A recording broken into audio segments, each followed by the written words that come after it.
Biden के Kyiv दौरे पर रूस की सीधी सीधी धमकी भी अब सामने आ रही है। यूक्रेन को हथियार देने पर और ज्यादा तबाही होगी। बाइडेन की कीव यात्रा से टकराव जारी रहेगा। पश्चिमी देश सामूहिक तौर पर युद्ध में शामिल हुए हैं। यूक्रेन को मदद दुनिया में तबाही ला सकती है। रूस इस दौरे से, बाइडेन के यूक्रेन दौरे से रूस किस तरीके से तिलमिलाया हुआ है और उसके बाद जो रिएक्शन सामने आ रहे हैं, उससे आप समझ सकते हैं कि अब आगे ये वॉर, ये जंग, ये युद्ध किस मुहाने पर जाएगी। क्योंकि ये तस्वीरें पूरी दुनिया के साथ साथ इस वक्त रूस भी देख रहा है और इस वक्त पुतिन भी देख रहे हैं। और 24 तारीख को इस युद्ध के 1 साल पूरे हो रहे हैं। सवाल मेरा जेके त्रिपाठी सर, इससे पहले यह कहा जा रहा था कि क्या पश्चिम, वेस्ट इस पूरे युद्ध के आखिर तक एकजुट रह पाएगा? क्या वो मैसेजिंग देने की बाइडेन ने कोशिश की है कि हम सबको एकजुट रहना पड़ेगा?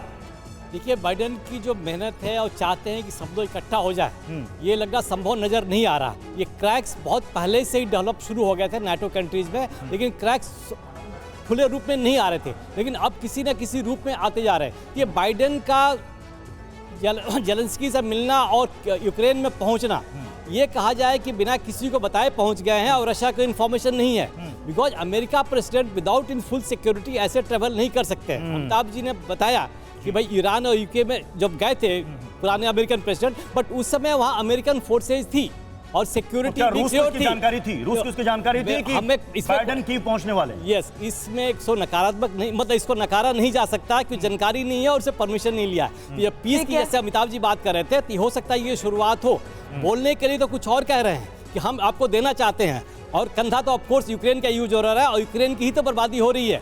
लेकिन 1 साल से सारे यूरोप के देश फाइनेंशियल और आर्थिक सभी रूप से भी परेशान हो चुके हैं। ओपी तिवारी सर, जो बात आप कह रहे हैं उसको आगे हम बढ़ाएंगे, लेकिन इस बीच एक बड़ी खबर का अपडेट भी दर्शकों को दे दे। दरअसल बाइडेन कीव पहुंच गए, बहुत सारी बड़ी बातें उन्होंने इस दौरान कह दी, पुतिन को खुली चुनौती भी उन्होंने दे डाली। आइए अब समझते हैं कि इसके बाद पुतिन क्या कुछ कर सकते हैं और विश्व इस कहाँ जा रहा है। इसको समझाने की कोशिश हम कुछ महत्वपूर्ण जानकारी के जरिए कर रहे हैं। यूक्रेन पर अगले कुछ घंटों में भीषण हमले लगभग तय माने जा रहे हैं। इसके साथ ही साथ बड़े और विध्वंसक हथियार निकाल सकता है रूस, और इससे हमले संभव है। रूस का हमला यूक्रेन से आगे तक जा सकता है। साथ ही साथ पोलैंड सबसे पहले पुतिन के टारगेट पर आ सकता है। युद्ध में नेटो के देश सीधे तौर पर उतर सकते हैं। इसके अलावा रूस के साथ भी कुछ देश सीधे वॉर में आ सकते हैं, यानी विश्व युद्ध का खतरा पहले से बहुत ज्यादा बढ़ता हुआ दिख रहा है।